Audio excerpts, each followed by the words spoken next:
Alors, bonjour à toutes et à tous. Je ne sais pas si avec le décalage horaire, certains sont dans l'après-midi. Si c'est le cas, ben, bon après-midi. Euh, Nous sommes très heureux de vous avoir avec nous ce matin au Québec pour célébrer, marquer un peu cette journée de l'acceptation universelle à l'initiative du groupe stratégique de l'ICANN, mais surtout de Point Québec, qui a bien voulu associer son complice de longue date, notre organisme ISOC Québec, à cet événement, pour lequel d'ailleurs nous avons pu réunir un certain nombre de panélistes qui sont parmi lesquels on retrouve des pionniers de longue date de la question justement du multilinguisme sur Internet. Et vous allez le voir, ce dont nous allons discuter pendant les heures qui vont suivre constitue un enjeu, disons, un peu crucial en termes de souveraineté numérique, souveraineté culturelle, surtout d'un point de vue, d'une perspective des acteurs de l'Internet, de l'écosystème Internet au Québec et dans le monde francophone. Alors, vous aviez certainement reçu un aperçu du programme. Je me permets simplement de vous rappeler que dans l'ordre qui était initialement prévu de prise de parole, nous devions avoir Adiel Apoglan pour nous dire petit mot justement en tant que représentant de l'ICANN. Adiel, nous sommes en contact avec lui, il devrait pouvoir nous joindre d'un instant à l'autre. Mais en attendant, nous allons peut-être certainement commencer avec Sabrina Wilkinson du CIRA, si elle le veut bien. Ensuite, nous allons passer la parole à Louis Houle et ce sera au tour de Julien Bénard pour boucler la boucle. Alors, je vais peut-être pas prendre davantage de temps pour planter le décor, mais simplement peut-être rappeler que au moment où nous parlons et que nous nous réunissons ce matin, il ne faut pas oublier qu'il y a à peine environ 3% de langues qui sont représentées en caractères non latins en ligne, au niveau notamment des noms de domaine. Et cela nous rappelle à quel point on fait face à un véritable problème de sous-représentativité de la diversité linguistique sur Internet, au-delà des langues parlées, quand on prend par exemple le français, vous avez certainement vu ces statistiques qui disent, qui expliquent que nous sommes 4% de francophones, d'internautes francophones en ligne, et que cela représente à peu près 3% de contenu sur Internet. Alors, vu comme ça, on dirait que le ratio de productivité des internautes francophones n'est pas si mal que ça, que le verre est peut-être à moitié plein. Mais en réalité, on peut aussi changer de perspective et se dire que le verre est à moitié vide. Et l'un des moyens pour, disons, encourager, promouvoir cette diversité linguistique en ligne, vous allez être tous d'accord avec moi que c'est de renforcer tout le plaidoyer à faire au niveau de l'internationalisation des noms de domaine. Et qui mieux que Point Québec, en partenariat et en s'appuyant sur tout le travail de plaidoyer que doit aussi faire l'ISOC Québec à travers ses missions et ses mandats, qui d'autre donc que ces acteurs pour pouvoir ramener ce sujet aujourd'hui sur la place publique. Alors, nous avons commencé à travers un événement hybride en mode webinaire avec quelques acteurs en présentiel ici, mais certainement que nous irons beaucoup plus loin dans nos stratégies de mobilisation de toute la communauté internaute francophone, sud-américaine, maghrébine, pour parler d'Afrique du Nord, bref, toutes les communautés qui se retrouvent effectivement concernées par cette problématique de mise en visibilité, de valorisation de leur langue et de tous les caractères, de toutes les graphies qui ne sont pas justement, disons, matérialisables et reproducibles en caractère latin pour qu'elles puissent avoir un droit de cité dans l'espace Internet. Et vous le savez, nous sommes fiers au Québec d'avoir notre accent québécois. On aimerait tant que cet accent soit plus visible maintenant sur Internet à travers peut-être le premier nom de domaine générique qui pourrait peut-être éventuellement obtenir cette accentuation-là. Alors, nous avions plein de spécialistes autour de la table qui vont nous exposer ou partager leurs argumentaires et peut-être aussi nous rappeler un peu l'historique de ce combat, parce que c'est un vrai combat qui mérite d'être mené. Et sans plus tarder, peut-être dans un premier temps, vous savez, au Canada, nous avons deux noms de domaine génériques, donc le .ca et le .québec.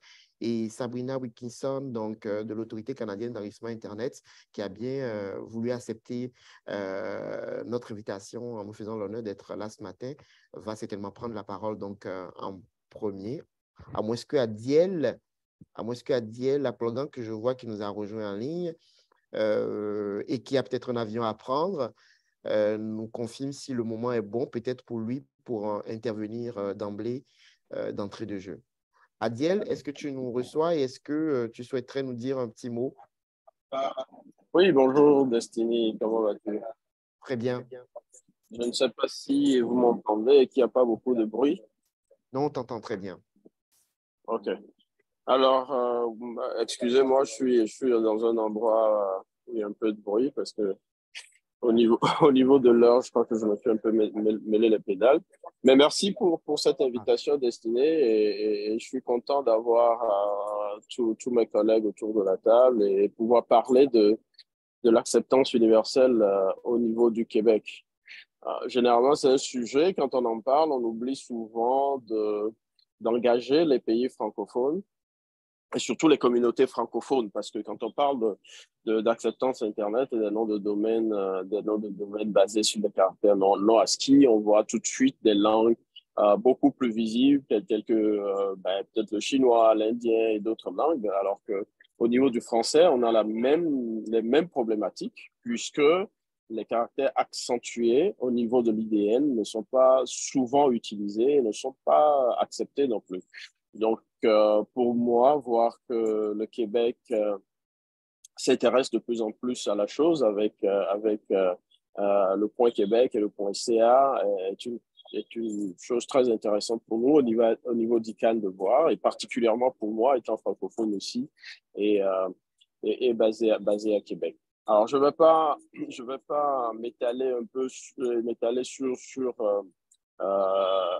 les noms de domaine, sur leur historique et leur technicité, mais je vais peut-être un peu remettre le débat sur l'acceptabilité universelle et pourquoi c'est important pour nous.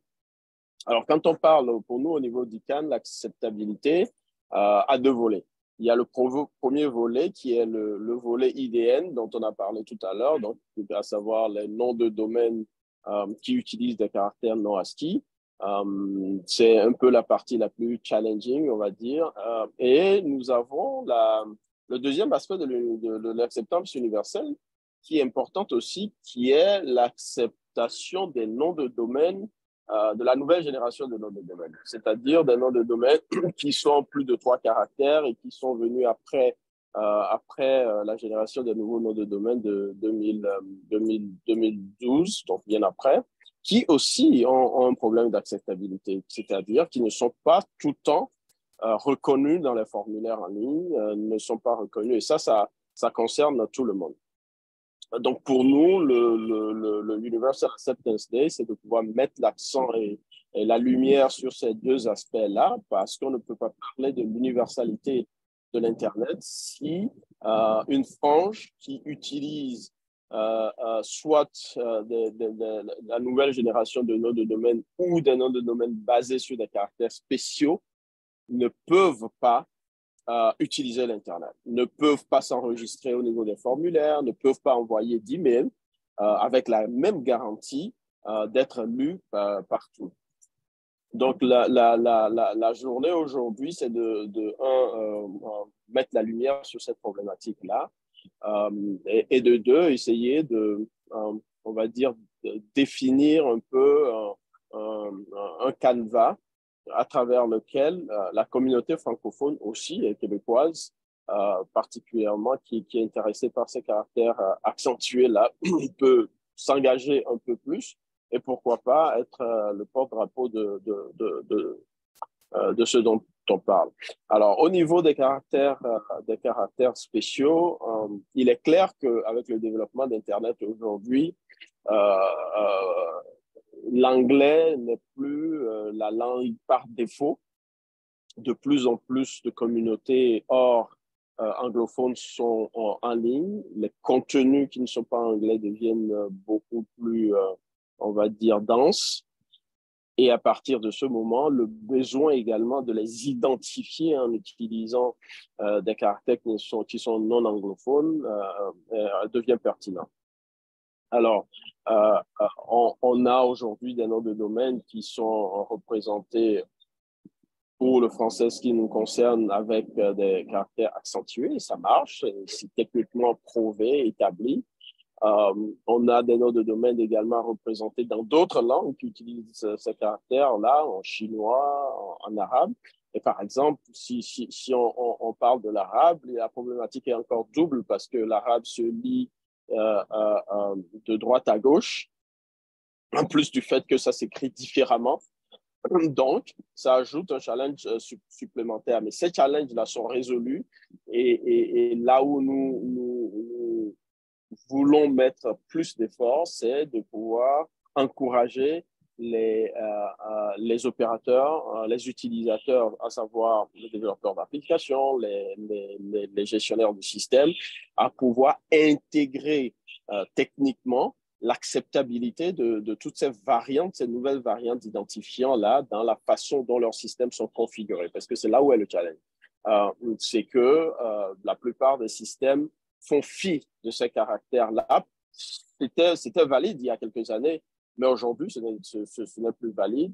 Et l'objectif, c'est surtout pour moi d'attirer l'attention sur ces opérateurs-là et également sur les décideurs pour que l'acceptation de caractères issus des IDN et de la nouvelle génération de noms de domaine soit systématiquement prise en compte, soit systématiquement possible de parser pour que l'accès donc à Internet se fasse de façon transparente, quel que soit le caractère utilisé. Et comme Destiné l'a dit tout à l'heure, plus il y aura des caractères spéciaux représentés au niveau des identifiants, plus facile ce sera aussi de pouvoir faire de la découvrabilité à partir des contenus hostés sur ces identifiants spécifiques. Alors, je ne vais pas aller plus loin. Je sais qu'il y a beaucoup d'autres intervenants qui ont des choses intéressantes à partager avec nous. Je vais m'arrêter là, redonner la parole à Destiny et revenir un peu plus tard pour probablement appuyer ou partager d'autres informations autour de ce sujet. Merci, Destiny. Merci beaucoup, cher Adiel, pour disons, ce panorama que tu nous as brossé en insistant sur justement des points de nuance importants quand on parle donc d'acceptation universelle, les différents aspects à prendre en considération. Et nous tenons encore à vous remercier chaleureusement, à remercier et à féliciter l'ICANN pour son leadership un peu sur ces questions et d'accompagner aussi les acteurs qui s'en soucient, de les accompagner un peu dans tout ce processus-là aussi, donc d'acceptabilité avec l'enrichissement finalement d'un Internet qu'on voudrait davantage multilingue. Sans autre forme de transition, je pense que nous allons enchaîner comme ça l'un à la suite des autres pour pouvoir avoir du temps de discussion à la fin. Et donc, si Sabrina est toujours avec nous en ligne, nous allons la prier donc de bien vouloir prendre la parole. Parfait, merci beaucoup. Pierre-Jean, est-ce que vous pouvez partager mon PowerPoint, s'il vous plaît? Super, merci beaucoup. OK, juste un moment, s'il vous plaît.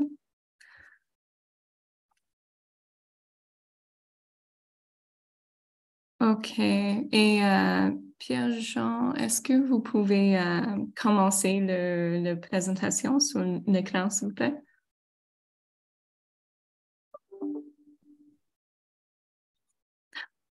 Super. Et juste un page en avant, s'il vous plaît. Oh, non, l'autre direction. Désolée. Parfait. Merci beaucoup.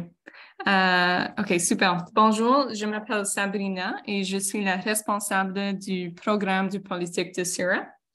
Je remercie Louis de m'avoir invité à m'adresser à vous aujourd'hui dans le cadre des activités organisées à l'occasion de la première journée de l'acception universelle.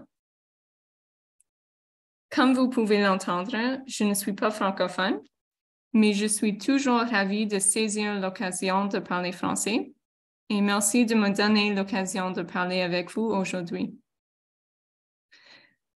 Comme beaucoup d'entre vous le savent, les noms de domaine internationalisés permettent aux personnes du monde entier d'utiliser des noms de domaine dans des langues et des écritures locales.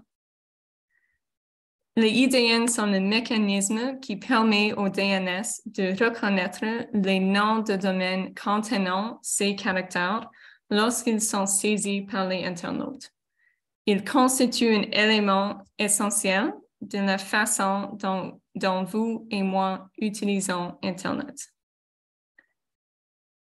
Aujourd'hui, j'aimerais vous parler de la façon dont le domaine .ca gère les IDN.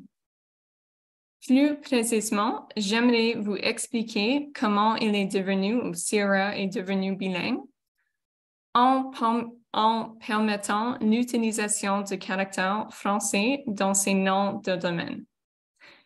Prochaine page, s'il vous plaît.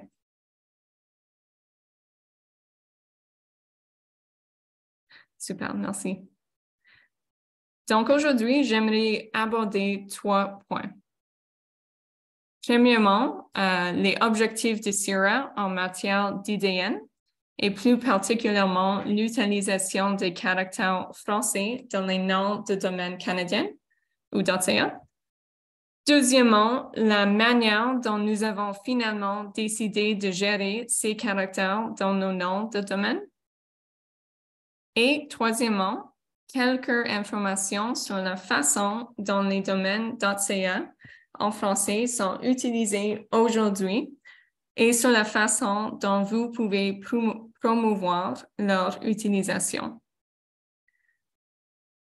Donc, pour répondre à ce premier point, quels étaient les objectifs de CIRA lors du lancement des IDN il y a environ 10 ans?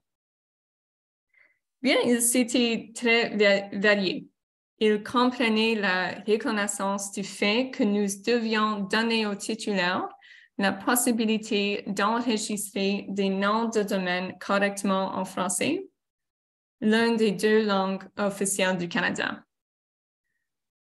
Un autre objectif était de poursuivre le développement de l'espace de domaine .ca en tant que ressource publique importante pour le développement social et économique de la population canadienne. Pour ce deuxième point, comment avons-nous finalement décidé de gérer les caractères français dans les noms de domaine .ca? Bien que CIRA ait annoncé que le domaine .ca pourrait prendre en charge les caractères français il y a peu plus de 2 ans, en janvier 2013, le travail pour y parvenir a commencé bien avant cette date. Lors de la conférence de l'ICANN à Seul en octobre 2009, l'ICANN a annoncé l'un des changements les plus importants apportés à Internet au cours de ces 40 ans d'histoire, l'approbation de l'utilisation initiale des noms de domaine internationalisés. Peu de temps après la mise en œuvre des IDN par l'ICANN, CIRA a organisé ses propres consultations afin de mieux comprendre les points de vue de ses membres et des parties prenantes concernées sur la mise en œuvre des caractères français dans les noms de domaine .ca. Nous avons parlé à des spécialistes en la matière ainsi qu'aux registraires agréés par CIRA et nous avons mené 2 consultations publiques pour recueillir les avis de divers groupes. En effet, CIRA a reçu un grand nombre d'informations de ces consultations qui ont directement influencé son approche de la mise en œuvre des IDN. En juin 2012, nous avons suivi ces consultations en publiant les grandes lignes de la manière dont nous prévoyons de mettre en œuvre les caractères de langue française dans les noms de domaine .ca. Nous avons notamment décidé de regrouper les variantes de caractères afin que les aient le droit exclusif d'enregistrer toutes les variantes de ce nom de domaine. Oh, désolé, je vois ton message, Adia. J'ai juste un slide pour quelques minutes. C'est pas juste toi. En d'autres termes, quiconque enregistre ou a déjà enregistré un domaine spécifique se voit automatiquement accorder le droit exclusif d'enregistrer toutes ces variantes, mais n'est pas tenu de le faire. Par exemple, seul le propriétaire de CIRA.ca a le droit d'enregistrer des variantes de CIRA.ca. Mais il est important de mentionner que, bien que ces noms de domaine soient réservés à la titulaire, ils ne sont pas actifs, c'est-à-dire qu'ils ne se résolvent pas automatiquement. La titulaire doit les enregistrer auprès d'un registraire qui offre ce service. Chaque nom de domaine doit être enregistré individuellement auprès du même registraire et chacun de ces noms enregistrés aura son propre cycle de vie. Un autre fait marquant a été la décision de ne pas appliquer au IDN un prix généralement supérieur à celui de tout autre nom de domaine .ca. Cette décision vise à garantir que les titulaires de noms de domaine en langue française ne soient pas pénalisés par des coûts supplémentaires. La mise en œuvre de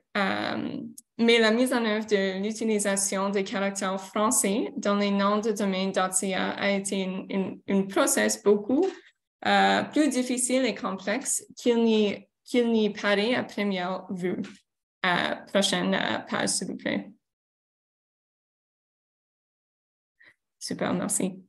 Pour vous donner une idée, le nom de domaine CIRA.ca comporte 18 variantes. Vous pouvez les voir à l'écran. Et c'est là pour un nom de domaine très court. Le nombre de variantes peut très rapidement dépasser 50, voire beaucoup plus pour un seul nom de domaine donné. La complexité technique de la mise à disposition de ces variantes au titulaire de nom de domaine .ca ne doit pas être sous-estimée. En effet, la mise en œuvre des IDN en .ca a nécessité des mois et des mois d'efforts pour développer la solution groupée que j'ai décrite plus haut. Il s'agissait d'une entreprise politique et technique considérable. Pourtant, en tant que gardienne de l'espace de domaine .ca, nous avons entrepris le mandat de gérer un registre de noms de domaine de classe mondiale en faveur de la population canadienne, et cela inclut le Canada anglais et le Canada français. La mise en œuvre des caractères français nous permet non seulement de mieux servir la population canadienne dans les 2 langues officielles, mais cette initiative crée une expérience Internet un peu plus accessible pour les Canadiennes et les Canadiens. Bien entendu, nous reconnaissons qu'il existe de nombreuses autres écritures et diacritiques utilisées par les Canadiens et les Canadiennes et les personnes vivant au Canada.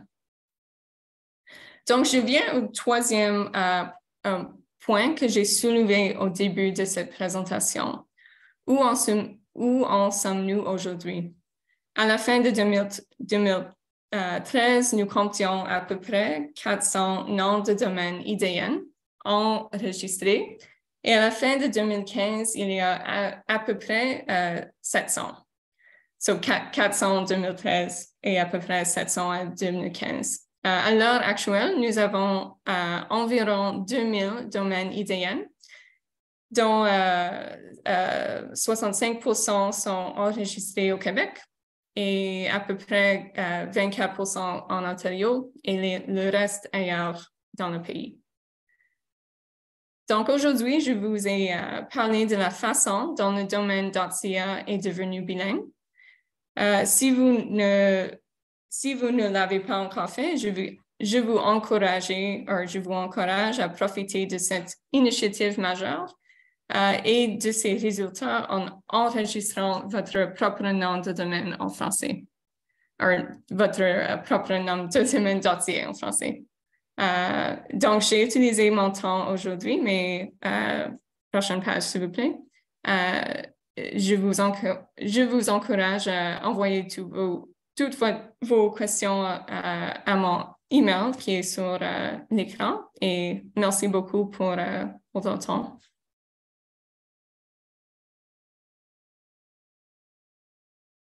Sabrina, pour cette présentation très claire, très limpide. Et je suis jaloux de ton français. Et j'aimerais bien, disons, que mon anglais soit aussi compréhensible que ton français. Donc, c'était vraiment super. Et ça nous a apporté aussi un éclairage sur tout le travail donc, qui est aussi fait au niveau du CIRA par rapport à cette problématique, à cet enjeu. Ton dernier slide nous a montré effectivement la diversité des caractères qui sont pris en compte déjà. Mais effectivement, comme tu le dis, il y a encore du chemin à faire et on a besoin d'être tous ensemble encore pour le plaidoyer et pour la mobilisation notamment. Mais je pense qu'il y aura des questions certainement qu'on pourra te relancer dans la période de discussion si tu veux bien rester encore un peu avec nous. Alors, sans plus tarder, ça va être au tour de Louis Houle qui ici a de multiples casquettes, mais va utiliser sa casquette d'administrateur du Point Québec. Très cher Louis, tu as la parole. Merci beaucoup. Merci, Destinée. Et puis oui, Sabrina, j'ai déjà une question, mais je vais la garder pour la fin. Et elle est un peu technique, mais elle m'intéresse au plus haut point. Sans plus tarder, si Pierre-Jean peut tout simplement afficher ma présentation à l'écran, on va commencer.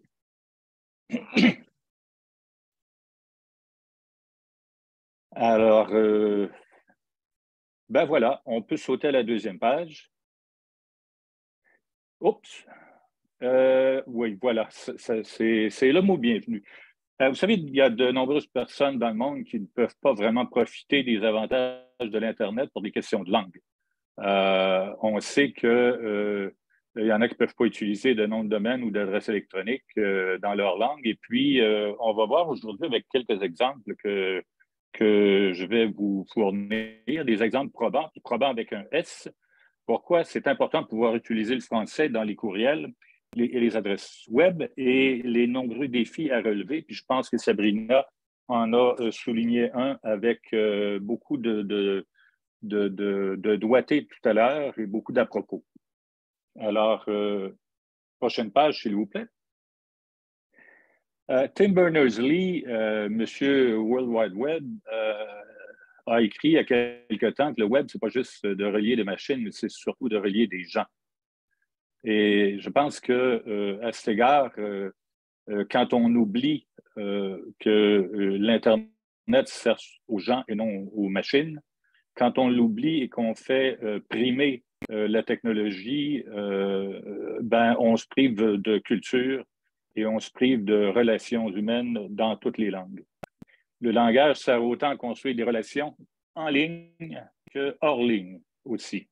Prochaine page, s'il vous plaît. Le dernier rapport de l'Observatoire de la langue française montre qu'il y a 321 millions de francophones dans le monde. Je fais un petit aparté pour vous dire que si on ajoute les hispanophones, ben, ça nous fait 3/4 de milliard de gens qui, dans les langues latines, ne peuvent pas utiliser les accents lorsqu'ils sont sur Internet.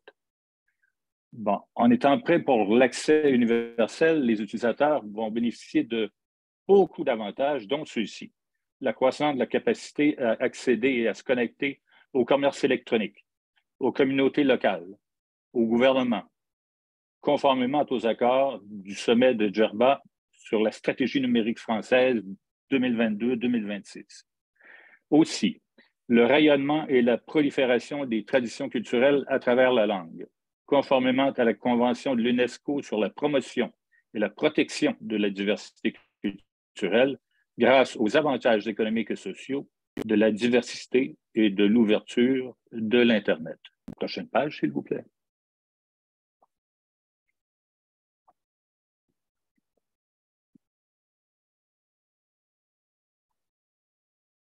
La réalisation de l'acceptation universelle, ça garantit que chaque personne a la capacité de naviguer, de communiquer sur l'Internet en utilisant tout simplement son nom et son adresse, l'adresse qu'elle a choisie, conformément à ses intérêts, son entreprise, sa culture, sa langue, son écriture et ses habitudes de tous les jours, en somme. L'accès universel, ça peut également contribuer à favoriser la concurrence, l'innovation, le choix des consommateurs, créer des occasions d'affaires. Avec les gouvernements et les décideurs politiques, ben, ça permet de joindre les citoyens avec une adresse électronique en français, puisque le français est la langue officielle du Québec. Prochaine page, s'il vous plaît.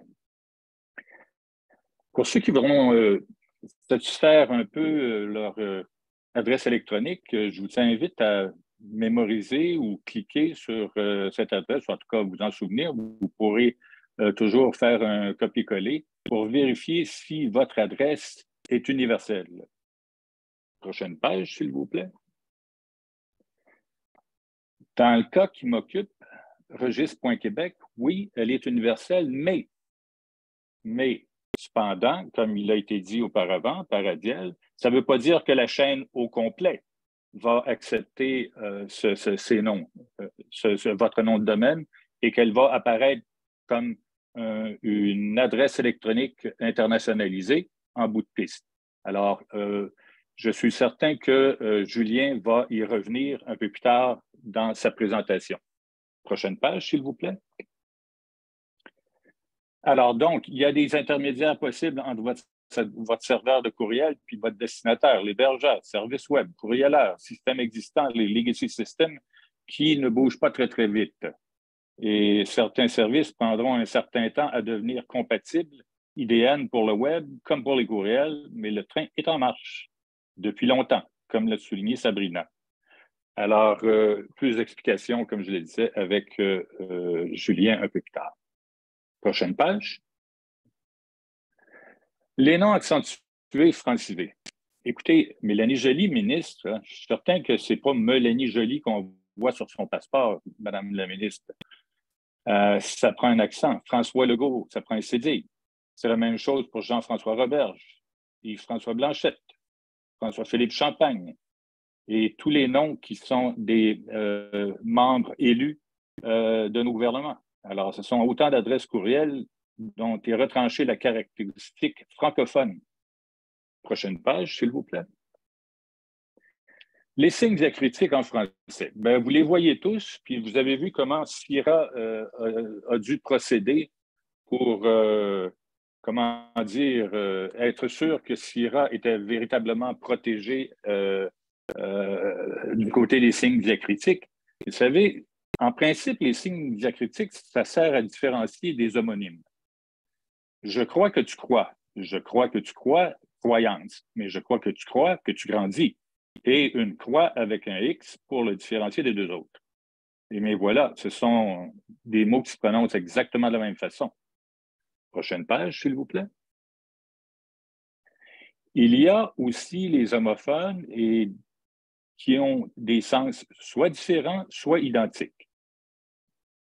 Saint, saint, saint, saint, saint, père, père, père, père, chant et chant, ce sont des termes qui ne signifient pas du tout la même chose, ils sont à peu près pas proches l'un de l'autre.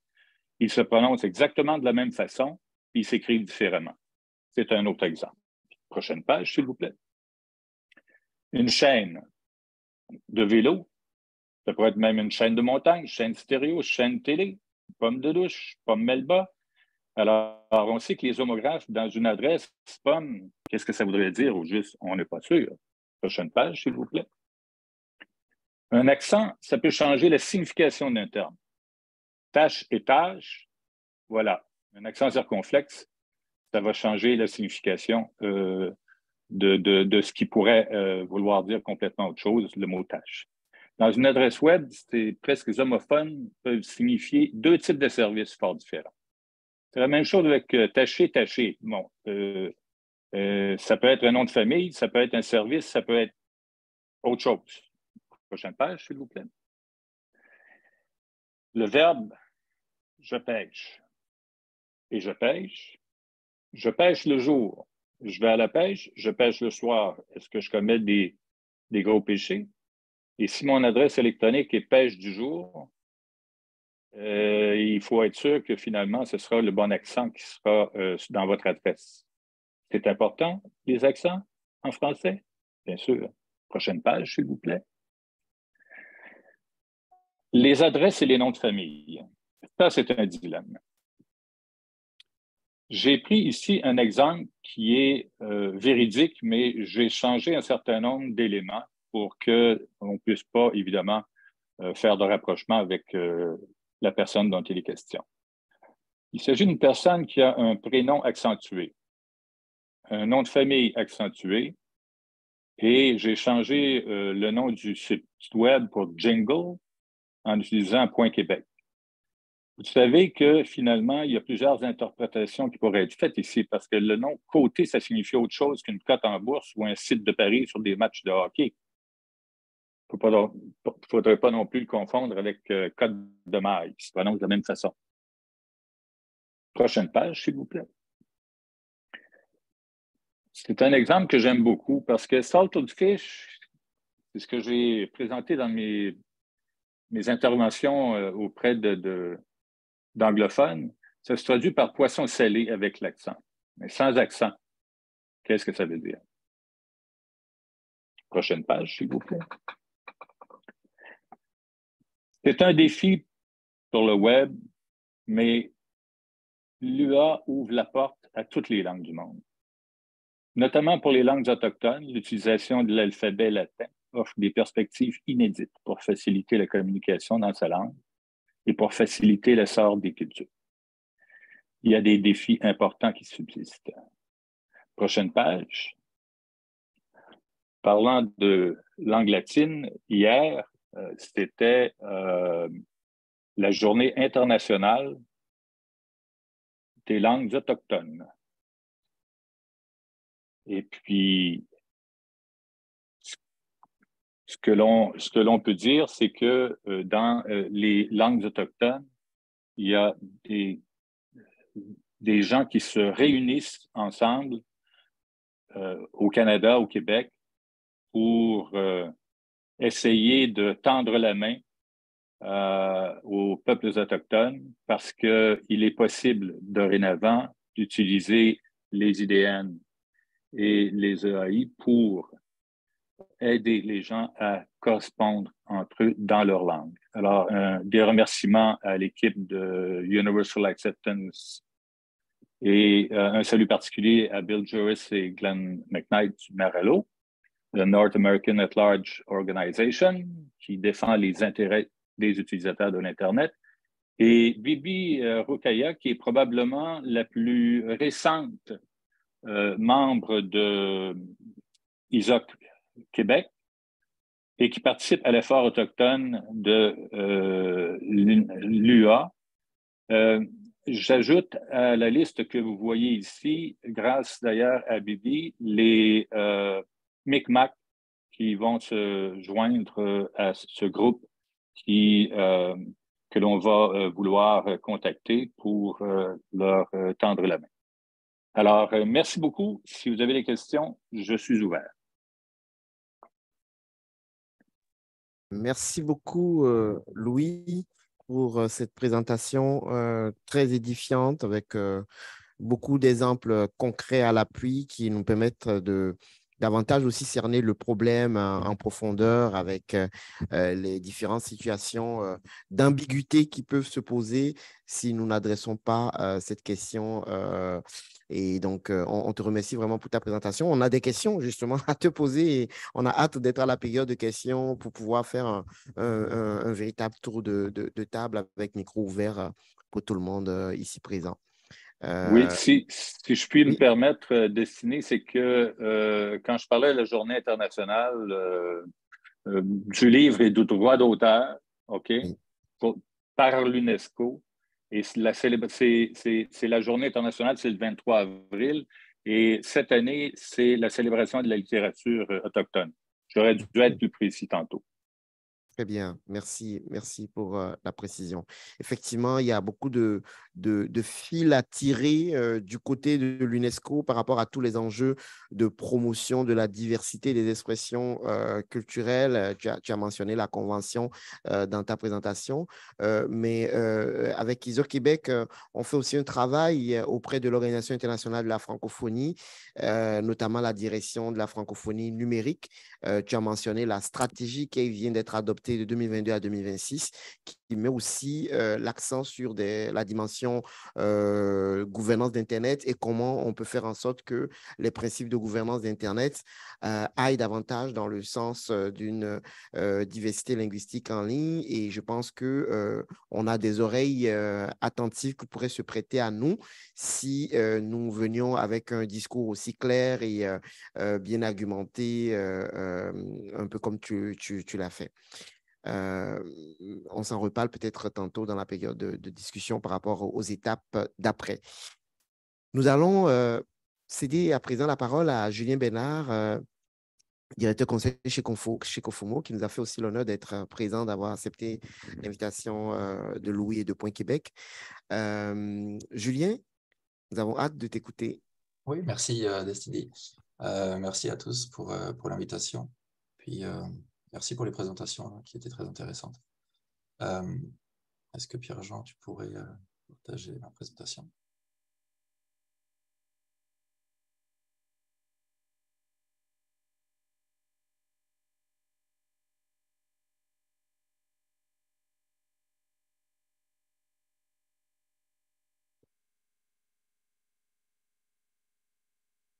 Merci beaucoup. Est-ce que tu pourrais la mettre en plein écran, s'il vous plaît? Merci. Donc, c'est une présentation qui initialement a été créée par ICANN, puis j'ai fait quelques petites modifications dedans. Page suivante, s'il vous plaît. Donc, ça va être un aperçu technique de ce que c'est l'acceptation universelle. Je vais commencer par une petite introduction dans laquelle je vais un peu présenter ce qu'on a fait à Cofomo. Puis, on va parler un peu de l'acceptation universelle. On en a déjà parlé, mais je vais encore insister sur quelques points. Puis on va revenir sur quelques notions de base, l'Unicode, puis qu'est-ce que les noms de domaine internationalisés, les adresses de courriel internationalisées. Et pour finir, je vais anticiper quelques questions, fait que je vais répondre à des questions, vous me les posiez, et je conclurai rapidement avec une ouverture en parlant du Québec. Slide suivante, s'il vous plaît. Slide suivante. Merci. Donc, là, le but de cette présentation, c'est vraiment un survol technique. Je ne vais pas rentrer dans le détail, donc ne prenez pas peur. On va vraiment parler des enjeux et des notions de base liées à l'acceptation universelle. Page suivante, s'il vous plaît. Puis, je vais quand même commencer par me présenter. Donc, je suis Julien Bernard. Je suis un employé initialement de ViaGenie, qui a ensuite fusionné avec Cofomo. Et donc, maintenant, on fait partie de la branche ingénierie d'Internet de Cofomo.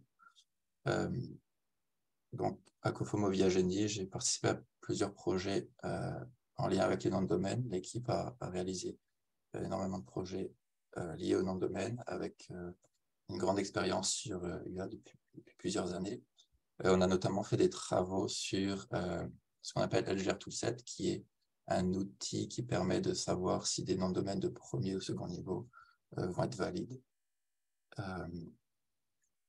On a aussi fait des études pour UASG, qui est Universal Acceptance Steering Group, donc le groupe d'études sur l'acceptation universelle de ICANN. Et actuellement, on est en train d'ajouter le support des adresses email internationalisées dans Mailman, qui est un outil de gestion de liste de diffusion qui est vraiment très utilisé par beaucoup d'acteurs sur Internet. Slide suivante, s'il vous plaît.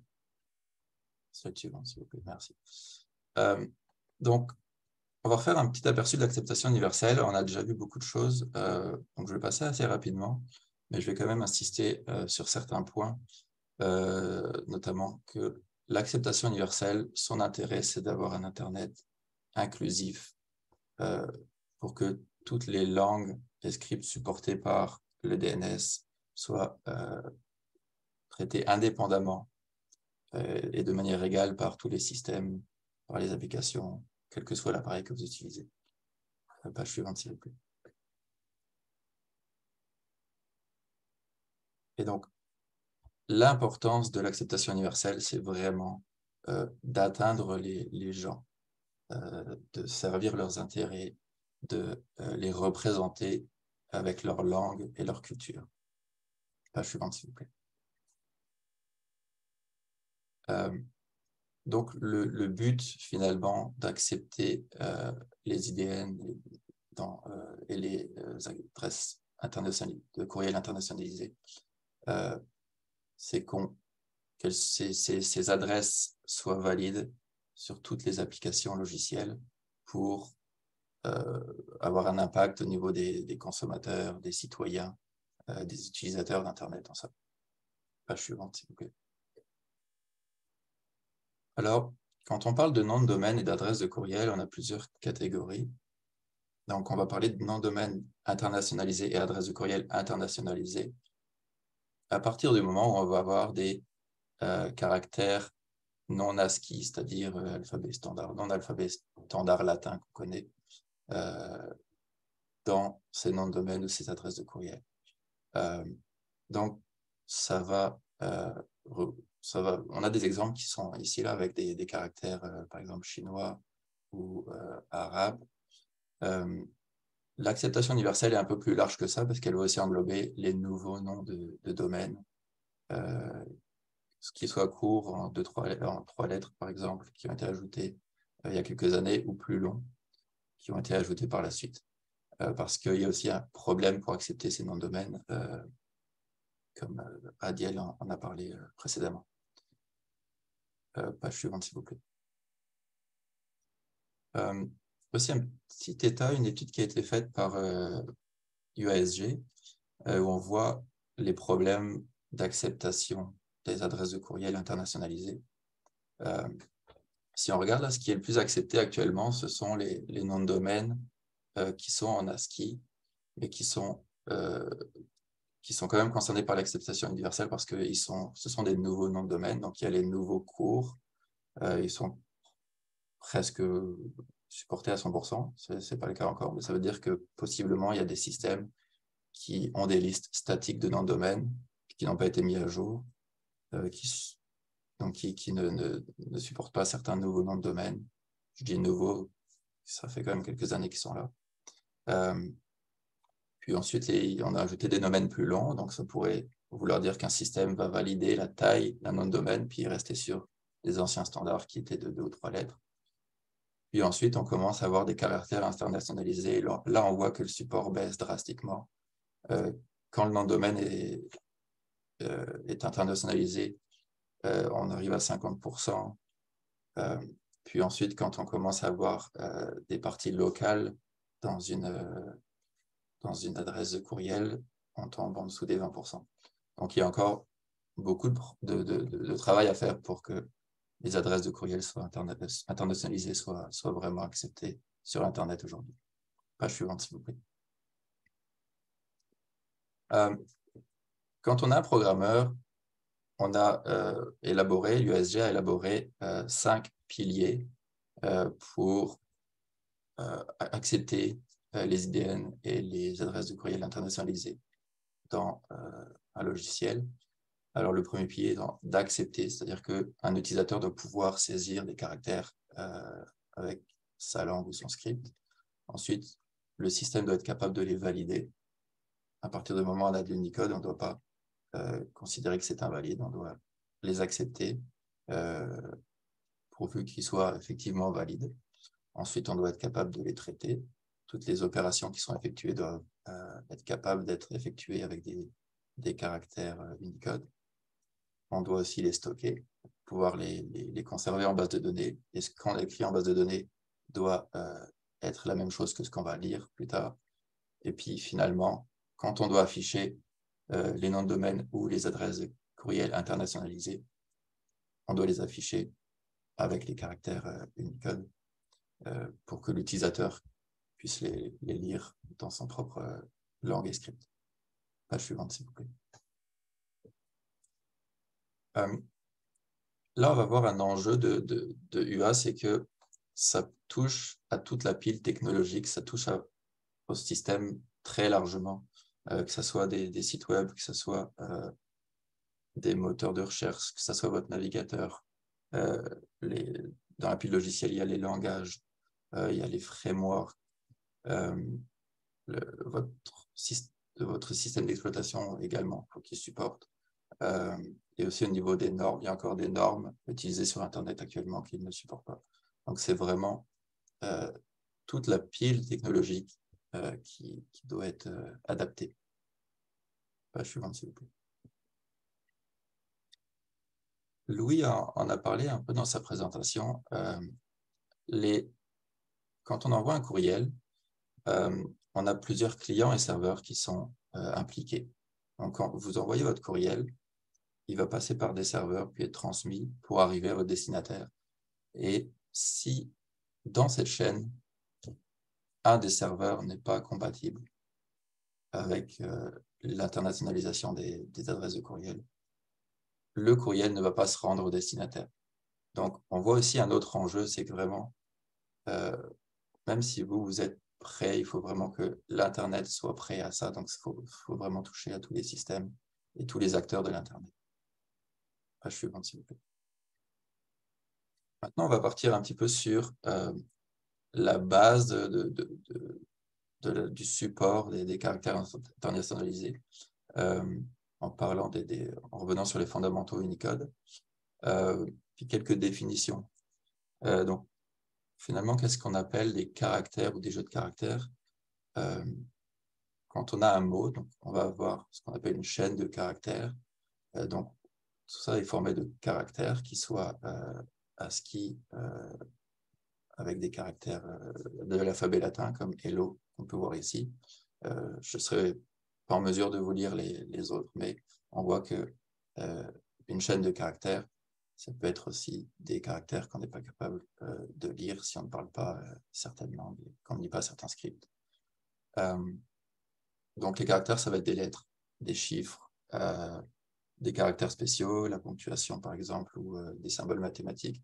Mais aussi, on a des caractères qu'on ne voit pas, qui sont des caractères qu'on appelle des caractères de contrôle, qui vont servir à afficher finalement un mot à l'écran pour qu'il soit compréhensible, parce qu'on va voir qu'il y a une complexité dans certaines langues qui nécessitent ces caractères de contrôle. J'ai un exemple assez concret en Singalais, qui est une langue officielle du Sri Lanka. Le mot Sri Lanka nécessite un caractère de contrôle. Si on n'a pas ce caractère-là, on ne le lira pas pareil. Donc, quand on parle d'internationalisation, on est quand même sur un système complexe selon les langues et les scripts utilisés. Page suivante, s'il vous plaît. Ensuite, on a la notion de code point qui est finalement la valeur attribuée à un caractère. Page suivante, s'il vous plaît. Et la notion de griffe qui va être la représentation typographique du caractère, donc comment ce caractère va être affiché à votre écran. Puis il y a aussi un enjeu là-dessus. Par exemple, on voit qu'en arabe, un caractère pourrait être affiché différemment, pour avoir un glyphe différent selon son apparition dans un mot, où est-ce qu'il apparaît dans un mot. Donc, tout ça montre aussi encore un nouvel enjeu de l'internationalisation. Page suivante, s'il vous plaît. Et donc, pour finir, on va parler d'encodage des caractères. Donc, c'est comment est-ce que les valeurs des codes points vont être stockées en octets dans votre ordinateur. Page suivante, s'il vous plaît. Donc, on va remonter maintenant à la façon dont on traitait les caractères initialement. On a commencé avec l'ASCII, qui représentait finalement l'alphabet latin et quelques autres caractères. Il était limité à 128 caractères initialement. Donc, on comprend bien qu'avec 128 caractères, on ne pouvait pas couvrir toutes les langues du monde et tous les scripts du monde.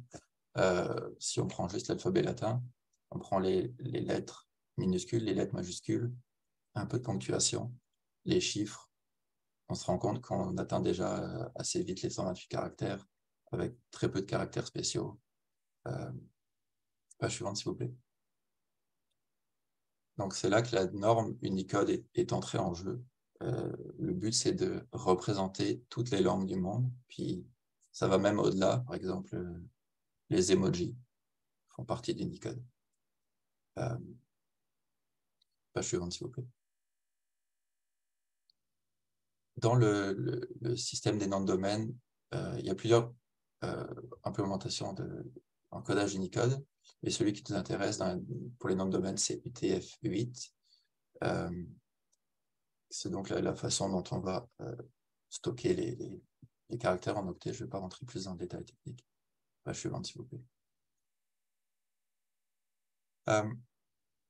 Un nouvel enjeu également qu'il faudra prendre en compte quand on veut adapter techniquement un système à l'internationalisation, c'est qu'on a plusieurs façons de représenter et d'encoder des glyphes en Unicode.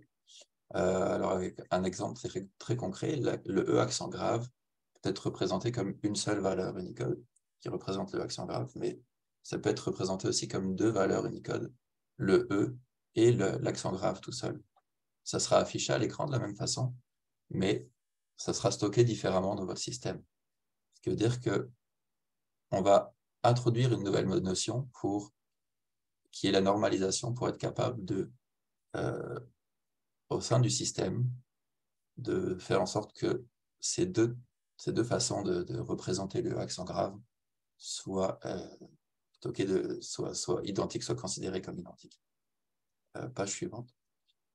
Et donc, dans la normalisation, on a plusieurs normes, plusieurs formes de normalisation. Celle qui est utilisée dans les noms de domaine, c'est la normalisation NFC. Typiquement, dans cette forme de normalisation, le E accent grave sera stocké comme une seule valeur. Page suivante, s'il vous plaît. Donc, maintenant, je vais parler vraiment plus spécifiquement des noms de domaine internationalisés et ensuite des adresses de courriel internationalisées. Donc, un nom de domaine, c'est un ensemble d'étiquettes ou de chaînes de caractères séparées par des points, avec ce qu'on appelle le premier niveau, le top level domaine, donc le domaine de premier niveau, qui est tout à droite, puis ensuite on remonte, on a un second niveau, etc. Donc, comme on l'a vu initialement, on n'avait que des noms de premier niveau de 2 ou 3 caractères, comme .ca ou .com. Puis maintenant, on en a des plus longs, puis on en a également des internationalisés. Ce qu'il faudra bien prendre en compte dans un système qui doit supporter l'acceptation universelle au sens large, c'est de ne pas utiliser des listes statiques de domaines parce que la liste de noms de domaine peut changer avec le temps, puis change régulièrement. Oui. On a aussi certaines règles à mettre en place comme les longueurs maximales. Page suivante, s'il vous plaît. Mais quand on va parler d'internationalisation, là, c'est vraiment quand on aura des caractères non ASCII dans un nom de domaine, que ce soit sur le premier niveau ou deuxième, troisième, etc.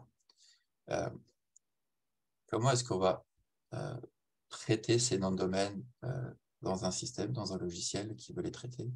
Il y a deux formes équivalentes pour ces noms de domaine. Une qui s'appelle ULabel et l'autre qui s'appelle ALabel. L'étiquette ULabel est la forme que l'utilisateur va être capable de lire. Donc, celle avec les accents, par exemple, si on est en français, les accents, les CD. Le ALabel, c'est une représentation de d'un nom de domaine ou d'étiquette en format ASCII, avec donc des caractères de l'alphabet latin. L'intérêt d'avoir ce ALabel, c'est que c'est cette forme-là qu'on va utiliser sur le réseau. Ce qui veut dire que l'internationalisation est supportée de base dans le DNS à partir du moment où on va faire une requête DNS. Comme on envoie cette requête sous forme ALabel, on n'avait pas besoin d'adapter ces systèmes, ce qui enlève une partie de la complexité du système. Il faut adapter les logiciels, mais derrière, ce qui est utilisé au niveau du réseau pour le DNS était déjà prêt à l'accepter, ce qui est déjà une étape importante. Donc, concrètement, quand vous avez un logiciel qui doit traiter des noms de domaine internationalisés, les étapes à suivre va être de recueillir donc ce nom de domaine, le normaliser, vérifier qu'il est valide en suivant la norme IDNA 2008, puis le convertir en format ALabel. La norme associée pour convertir en ALabel, c'est le Punycode, auquel on a ajouté un préfixe qui permet de définir comme étant un nom de domaine, un label d'un nom de domaine. Attention, je vous ai parlé de la norme IDNA 2008. Il y a une ancienne norme qui est IDNA 2003, qui est quelques différences, qui est obsolète. Beaucoup de systèmes implémentent encore cette ancienne norme. Page suivante, s'il vous plaît. En ce qui concerne les adresses de courriel, une adresse de courriel, c'est deux parties. Une partie qui est la boîte de réception. C'est finalement ce que vous, généralement, vous choisissez quand vous voulez créer une adresse de courriel. Et la partie nom de domaine. Le nom de domaine, c'est la même chose que ce qu'on a vu précédemment. Il n'y a rien de vraiment différent. Mais on va voir qu'il y a une petite subtilité par rapport à l'utilisation ALabel et ULabel au niveau des adresses de courriel. Page suivante, s'il vous plaît. Quand on parle d'adresse de courriel internationalisée, on parle d'adresse de courriel qui contient des caractères Unicode. Et la boîte de courriel, la boîte de réception sur une adresse de courriel internationalisée peut contenir des caractères Unicode également. Il n'y a pas que le domaine qui peut en contenir. Donc, vous pouvez vraiment choisir le nom que vous souhaitez pour votre boîte de réception. Page suivante, s'il vous plaît. Quand je parlais d'une petite subtilité sur le domaine, c'est finalement au niveau des adresses de courriel, on peut utiliser les deux formes ULabel et ALabel pour représenter la même adresse de courriel et sur le réseau également. C'est-à-dire que ce n'est pas comme pour le DNS où on transférait en ALabel. Quand on envoie un courriel, on peut l'envoyer dans les deux formes. La recommandation qui va être faite, c'est que pour l'utilisateur, on affiche toujours un courriel en ULabel parce que c'est la façon dont il va être capable de le lire. Puis pour le traitement en arrière-plan, pour faire des comparaisons, etc., ou pour stocker dans la base de données, on va utiliser le ALabel qui va être généralement mieux supporté par les systèmes et amener à moins de confusion. Avec une petite nuance, si on a besoin de faire de la recherche, si on veut que l'utilisateur puisse rechercher dans une base de données contenant des adresses de courriel, on aura besoin de stocker la valeur du code également. Page suivante, s'il vous plaît. Donc, finalement, ce qu'on doit retenir, c'est qu'un client les clients et les serveurs doivent être capables d'envoyer et de recevoir sous les formats boîte de courriel et @alabel ou @ulabel, et ça doit être considéré comme étant équivalent. Page suivante, s'il vous plaît. Donc voilà pour ce qui était un peu l'aperçu technique. Je vais rapidement passer à la FAQ. Donc, est-ce que il y a des problématiques, des considérations relatives à la sécurité par le fait de supporter des noms de domaines internationalisés? Par exemple, l'hameçonnage. Alors, l'ICANN met en place des règles et des mesures pour pallier à ces risques. Je vous ai parlé de LGR, sur lequel notre équipe a contribué. L'utilité de LGR, par exemple, c'est de restreindre les caractères qui vont être autorisés dans les noms de domaine racines et de second niveau. On va aussi limiter l'enregistrement à un seul script. On ne va pas pouvoir mélanger les scripts dans un nom de domaine. Donc, ça va limiter encore le nombre de caractères qui peuvent aller ensemble dans un nom de domaine. Il va aussi y avoir la notion de variant dont a parlé Sabrina, puis elle a illustré ça vraiment de façon pertinente. On va réserver plusieurs variants pour un même nom de domaine, ce qui veut dire qu'on va pas être capable quelqu'un d'autre ne va pas être capable d'avoir le même nom de domaine avec peut-être un accent dedans. Attention, toutefois, les CCTD, donc les noms de domaine pour les pays, ne sont pas tenus de respecter ces règles. Et en dernier point, je dirais qu'un meilleur support des IDN va aussi renforcer les mesures de sécurité parce que les gens vont être plus sensibilisés. Si ça devient la norme, les gens vont aussi apprendre à faire attention au nom de domaine et puis à la subtilité qui en découle. Page suivante, s'il vous plaît. Un autre constat que j'ai entendu plusieurs fois, si je veux changer un courriel avec quelqu'un qui ne parle pas ma langue et qui n'écrit pas dans mon script, je ne vais pas être capable de lire, je ne vais pas savoir qui est-ce qui me l'envoie parce que, par exemple, j'écris un japonais, je ne suis pas capable de lire le japonais. Donc, si son adresse de courriel est en japonais, je ne saurais pas qui m'écrit. Mais il faut voir que l'acceptation universelle a une portée locale. Ce n'est pas fait pour échanger dans un contexte international.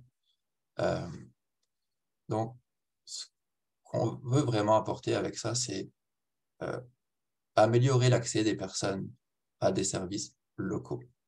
Par exemple, votre gouvernement, vous aimeriez pouvoir communiquer avec lui avec des adresses, avec votre propre langue, avec votre propre script. C'est pareil avec des services comme les banques, les assurances, puis toutes sortes de services locaux. Page suivante, s'il vous plaît. Et une dernière question. Est-ce que c'est difficile, complexe et coûteux d'adopter l'acceptation universelle? Bon, alors, sur ça, je vais vous dire que c'est techniquement simple parce que si on prend juste passer à une partie de code à you are ready, comme on dit, c'est peu de code à changer. Il y a des bibliothèques logicielles disponibles, mais on doit s'intégrer dans un système plus complexe. On l'a vu dans l'appui technologique que c'est complexe. Il peut y avoir des éléments qui sont à droite et gauche dans du code ou plusieurs éléments qui doivent collaborer ensemble. Puis aussi, la configuration va être un élément clé. Donc, pour rappel, on avait vu qu'il y avait 5 piliers. Donc, on voit bien qu'il y a vraiment ces 5 piliers sur lesquels faire attention.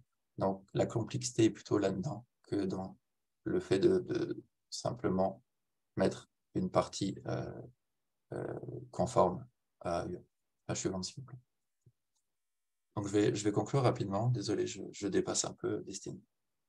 Je vais parler un peu du Québec en conclusion, puis ouvrir sur les langues autochtones.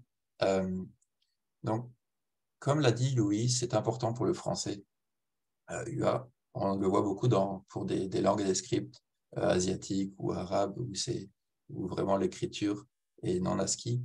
mais pour le français, c'était important également. Puis au Québec, on a également une diversité de langues, avec par exemple les communautés autochtones qui ont plusieurs langues avec leur propre script.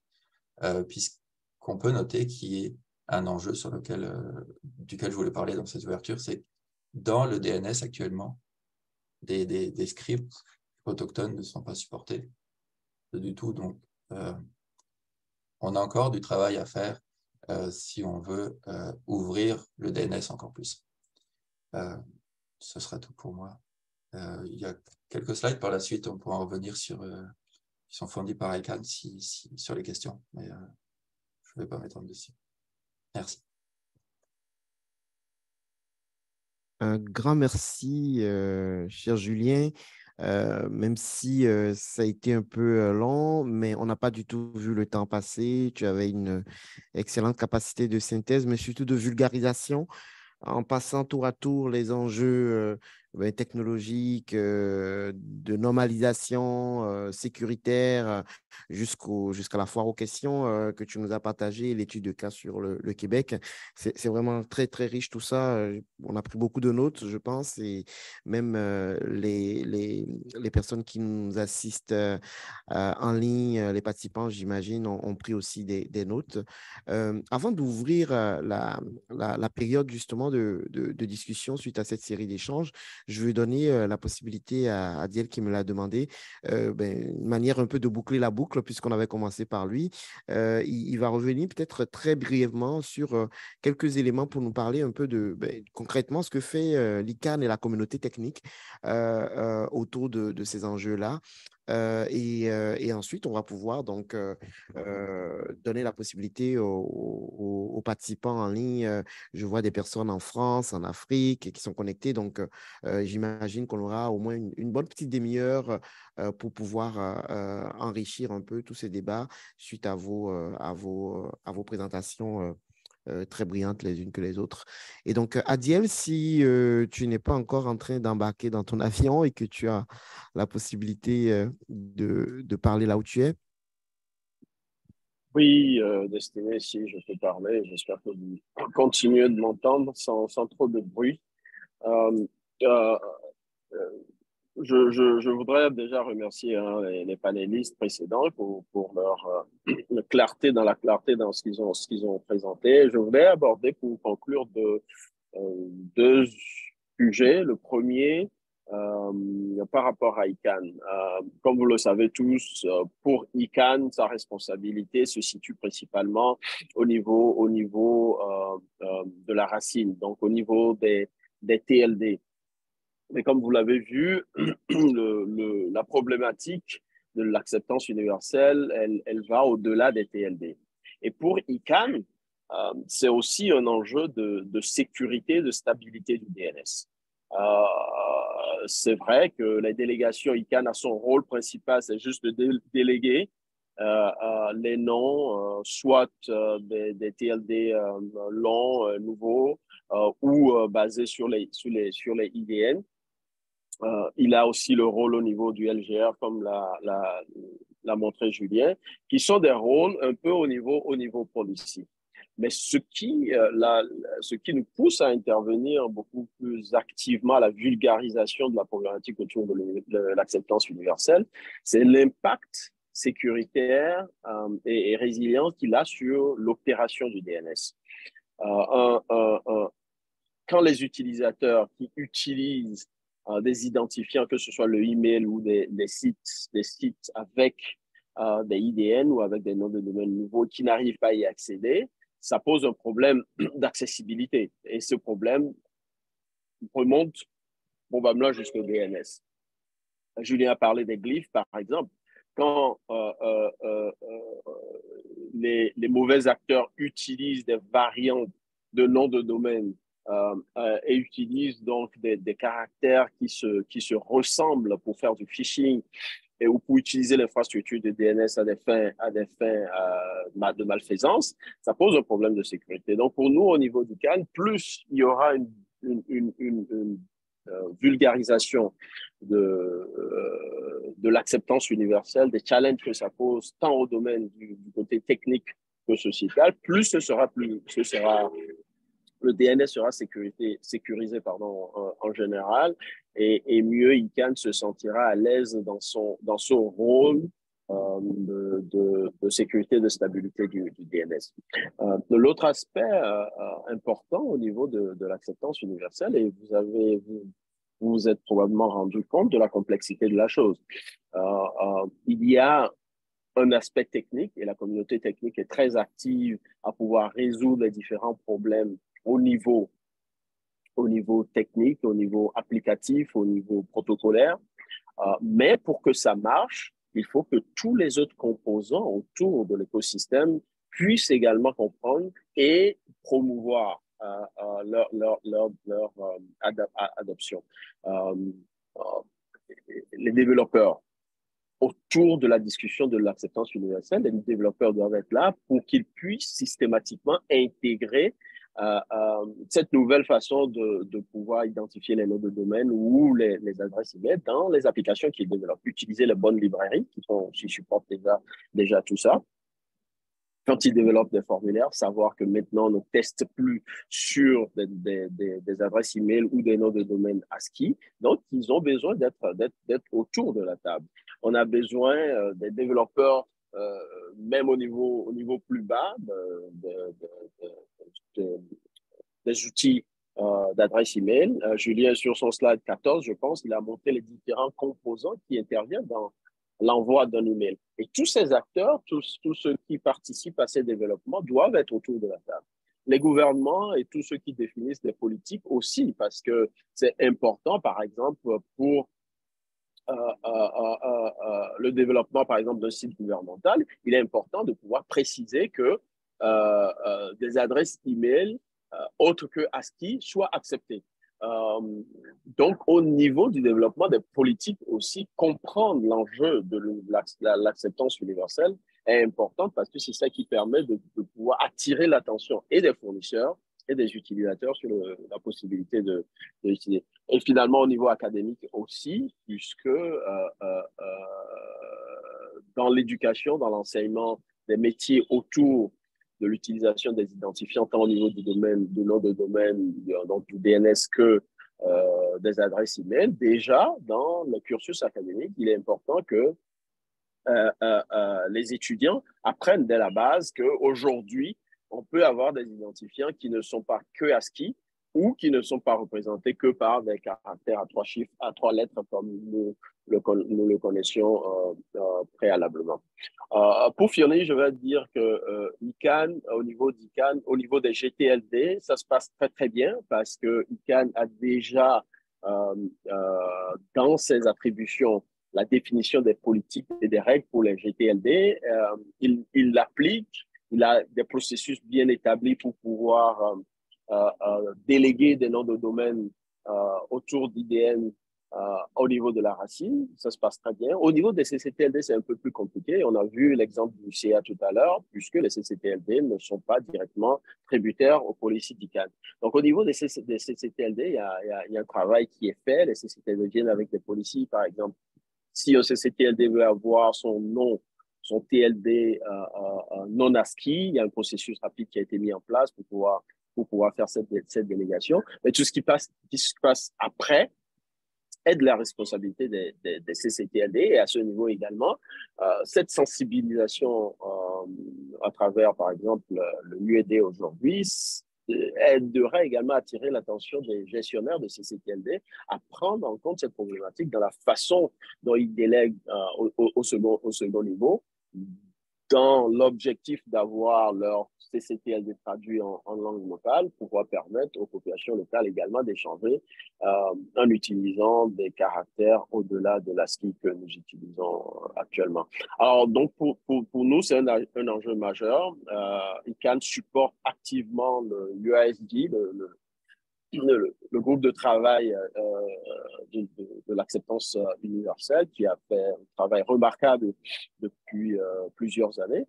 Mais en plus de ça, aujourd'hui, maintenant, au sein d'ICANN, il y a un département tout entier qui est dédié à l'acceptance universelle, vu l'enjeu qu'il pose. Et ces outils-là sont à la disposition de tous et de toutes pour pouvoir mieux pouvoir l'acceptance universelle. Mon vœu pour terminer, c'est que cette journée soit le début d'un cheminement plus avancé au Québec, que nous puissions avoir peut-être un sous-groupe de travail au Québec qui regarde la chose, qui ramène les différents acteurs autour de la table, et pour que le français, mais aussi les langues autochtones, puissent être prises en compte dans ce cheminement de l'acceptance universelle et des noms de domaine non inscrits.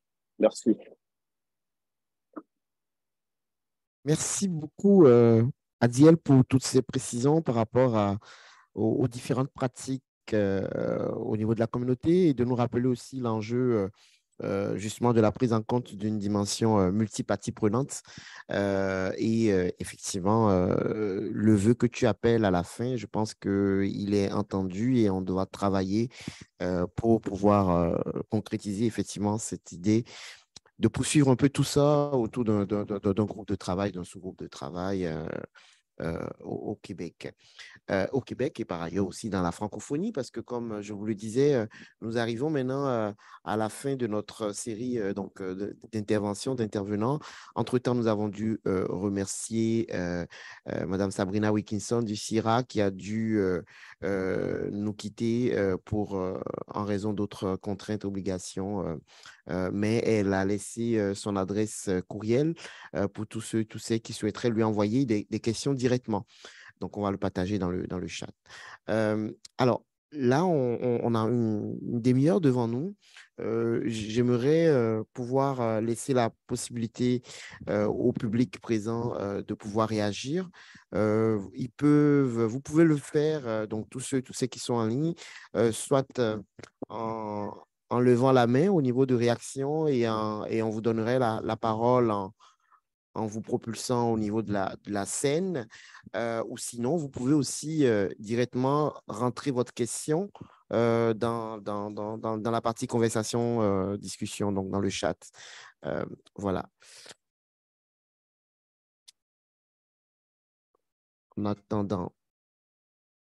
Ah oui, très bien, il y a déjà une question. Donc, première question venant d'Alain Makena, que nous saluons. La question est adressée à Louis Houle. Est-il possible, Louis, aujourd'hui, de créer des adresses email accentuées pour un site web enregistré au Québec? Il est possible d'avoir des adresses accentuées, oui. Il est difficile d'avoir une adresse de courriel accentuée pour l'instant. On travaille là-dessus avec différents spécialistes de la question. Écoutez, c'est un peu, comme on dirait en bon français, c'est it's a work in progress. Alors, il est clair que finalement, là, on est encore à l'étape de s'assurer que, en fait, de la sécurité, de la stabilité de ces adresses-là. Et puis, il est donc d'ores et déjà possible d'avoir en second niveau une adresse accentuée avec le point Québec. Bien, merci. J'espère que ça répond à la question, M. Makena. Est-ce qu'il y aurait d'autres questions, même des commentaires, des partages de bonnes pratiques aussi ou d'expériences? Je sais qu'il y a une diversité de participants en ligne, des personnes venant d'horizons divers. Sinon... Destiny, si tu permets, oui. je vais compléter. Tantôt, on parlait des gouvernements. Et puis, pour donner des exemples concrets, santé.québec, santé avec un accent, il y a là une foule de possibilités pour se rapprocher du citoyen en ayant des noms accentués, francisés, qui rassurent un peu le citoyen sur le fait de la provenance de cette information-là, qu'elle soit de provenance gouvernementale par rapport à toute autre provenance.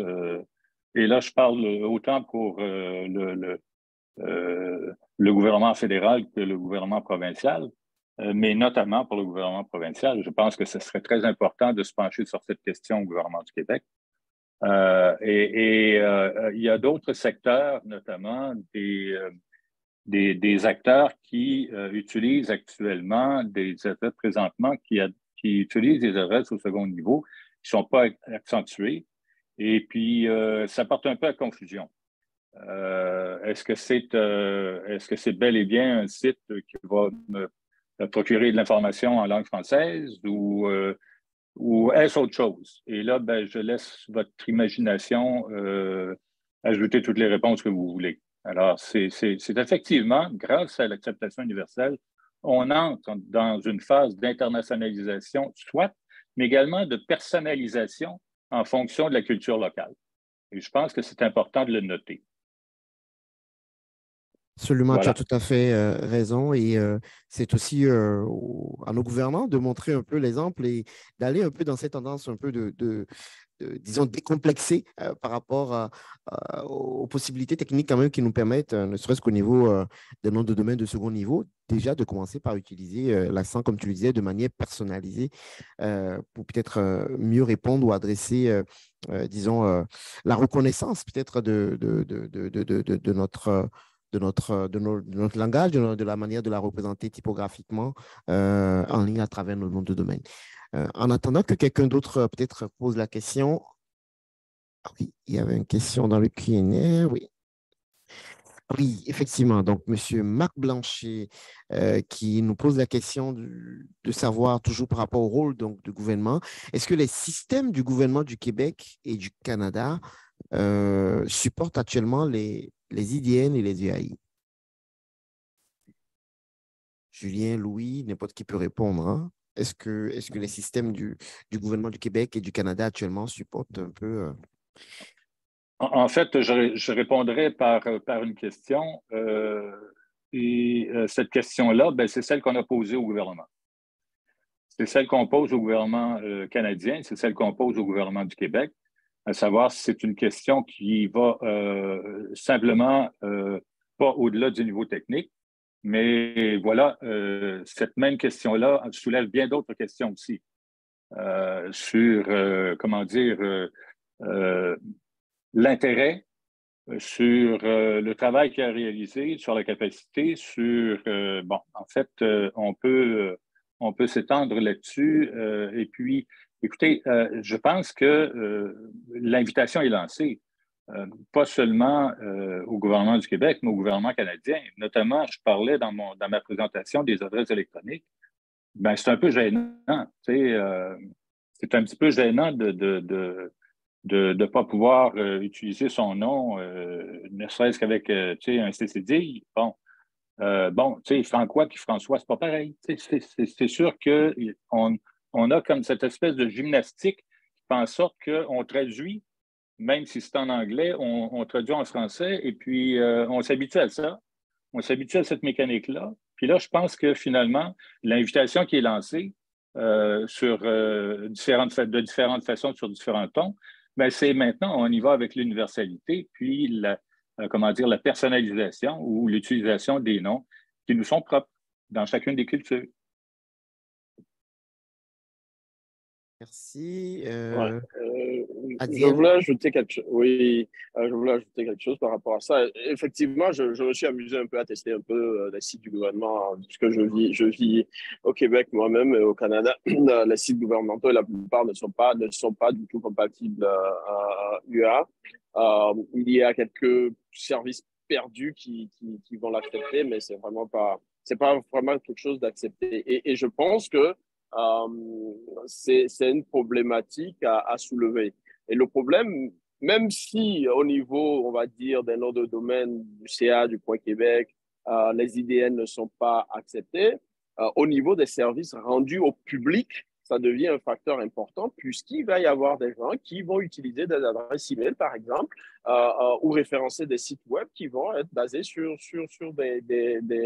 des identifiants non ASCII. Donc, encore une fois, ça soulève la problématique pour le Québec, le Canada, de faire une réflexion approfondie là-dessus et avoir une recommandation que les gens en charge des systèmes d'information gouvernementale puissent avoir cette directive-là et les utiliser. Au niveau du gouvernement, c'est comme ça que ça marche. Il faut une directive et dès que la directive elle est mise en place, ils pourront la déployer.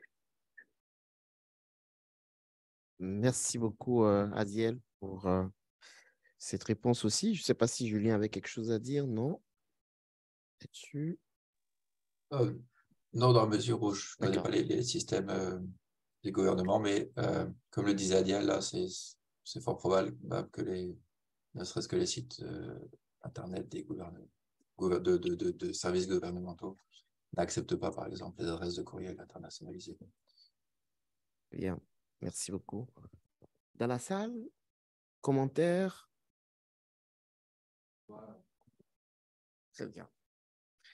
Très bien.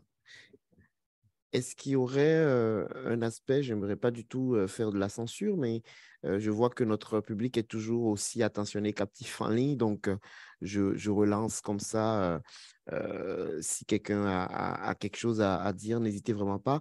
Peut-être nos collègues en France, si je peux oser me permettre d'interpeller des observateurs avisés comme Sébastien Bacholet, que je vois en ligne. Je ne sais pas si là où il est, il a peut-être la possibilité d'intervenir, mais on aimerait ça. N'hésitez vraiment pas à partager avec nous, éventuellement dans vos pays respectifs. Je ne sais pas si des gens sont connectés depuis l'Afrique, de nous partager aussi comment cette problématique vous rejoint.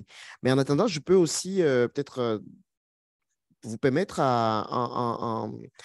ici, justement, de vous lancer une question sur concrètement, maintenant, en termes de, si vous voulez, de prochaine étape aussi, comment on va de l'avant? Alors là, c'était une journée de sensibilisation, mais parfois, ce qui arrive avec ce genre de rencontre, c'est qu'on a l'impression qu'on prêche devant des convaincus aussi. Alors, ce qui est bien, c'est que nous, avec tout ce qui a été capté, enregistré, on va pouvoir certainement diffuser le plus largement que possible et rendre tout ce qui a été dit ici de très riche, accessible au plus grand nombre. Mais concrètement, avec les chantiers en cours et la manière dont cette problématique nous interpelle particulièrement au niveau du Québec, quelle stratégie mettre en place pour davantage interpeller, notamment par exemple les gouvernements là-dessus, vu qu'on fait le constat qu'ils ne sont pas, disons, ne sont pas encore conformés à l'UA. Une piste une piste serait de dire que nous, au niveau d'ISO Québec, on s'engagerait presque à remettre ce sujet sur la table des discussions lors de notre prochain forum sur la gouvernance d'Internet. J'informe peut-être ceux qui ne sont peut-être pas encore au courant que cet automne, nous sommes en train de planifier, d'organiser donc la deuxième édition de notre AJF Québec qui va se faire probablement de manière conjointe avec l'AJF canadien.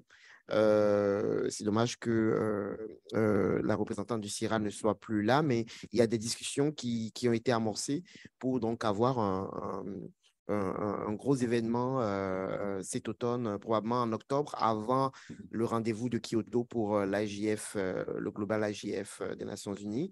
Et donc, c'est évidemment le genre d'enjeu qui pourrait être, disons, mis encore sur la table de discussion, mais en prenant peut-être le soin aussi de faire intervenir ou participer à ce genre de discussion les différentes parties prenantes de l'écosystème, notamment aussi les décideurs publics.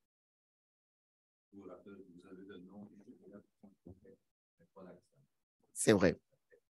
C'est vrai. Notre cher Normand Fontier nous rappelle que nous n'avons pas encore l'accent au niveau de notre domaine IGF.Québec, effectivement. Oui,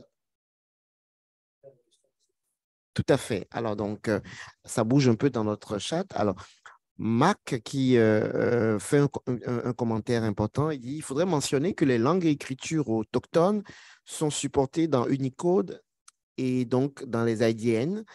Ce qui n'est pas encore fait, c'est le travail des LGR pour ces écritures. » En effet, Mac.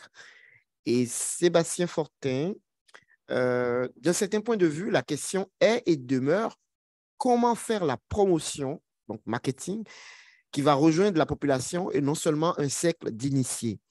Il continue en disant, je pense à la situation de mon fils qui avait une adresse de courriel de son compte scolaire dans le domaine .Québec, un grand coup de publicité qui a fait en sorte qu'une nouvelle option est disponible. Il faut plus de bons coups comme celui-ci, il en faut plus effectivement. Comment augmenter la pénétration de ce changement technologique pour une plus grande adhésion par la société civile? La question est ouverte.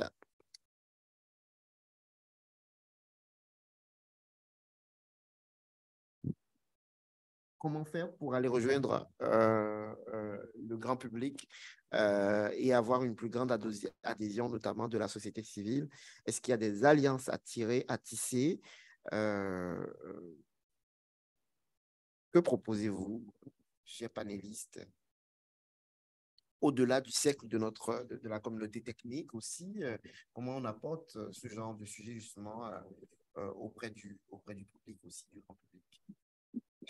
Si je puis commenter, Destiné, Oui. Je pense que il y a, je vais nous lancer un petit défi.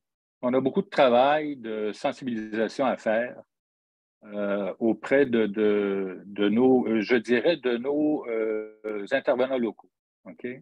Que ce soit la presse électronique, la presse locale, que ce soit sur différentes plateformes, que ce soit dans les médias écrits communautaires, que ce soit auprès de nos gouvernements, que ce soit, quand je dis les gouvernements, il ne faut pas oublier les municipalités, OK?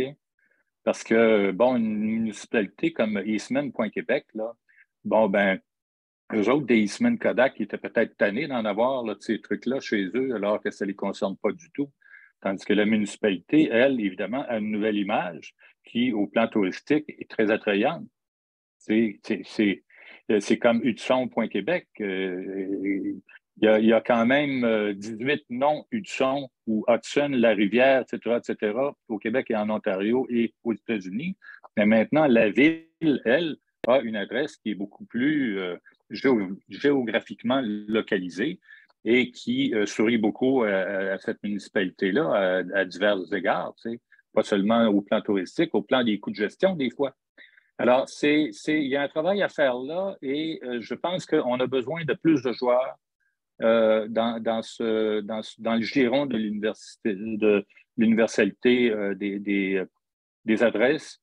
Et il faut vraiment essaimer et faire en sorte qu'il y ait une prise de conscience sociale, gouvernementale, de l'utilité et de l'importance d'avoir des adresses qui sont parlantes pour les individus et pour également ceux qui utilisent des sites web avec des noms qui sont, ma foi, fautifs parce qu'ils sont en anglais. T'sais? Poisson salé puis poisson sale, c'est pas la même chose. Absolument. Merci, merci Louis. Effectivement, il faut cet éveil, cette prise de conscience à tous les niveaux.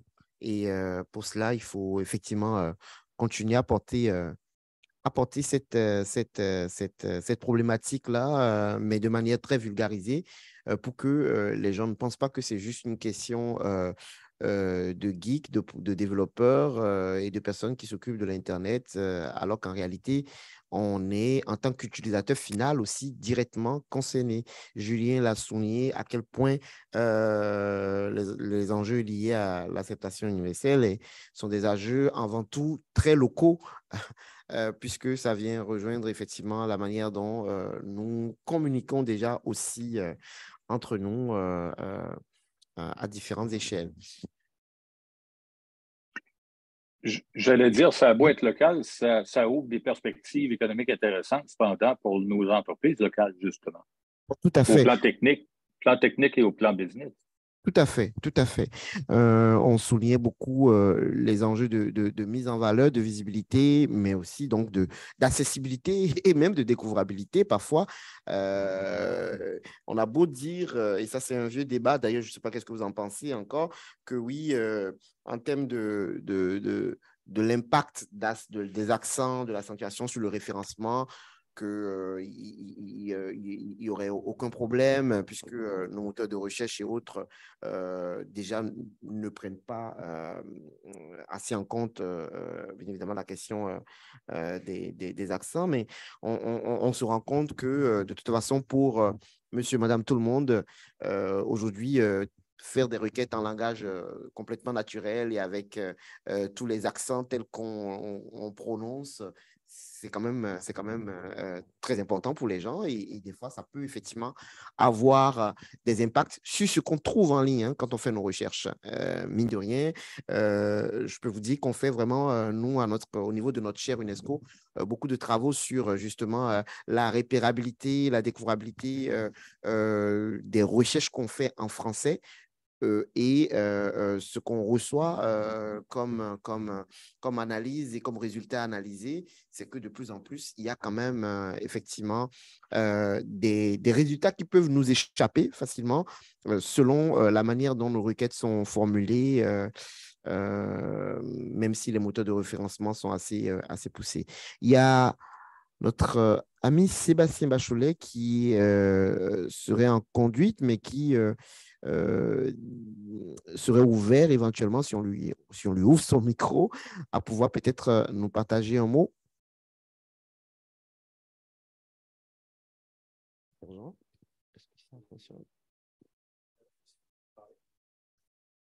Le micro. C'est bon.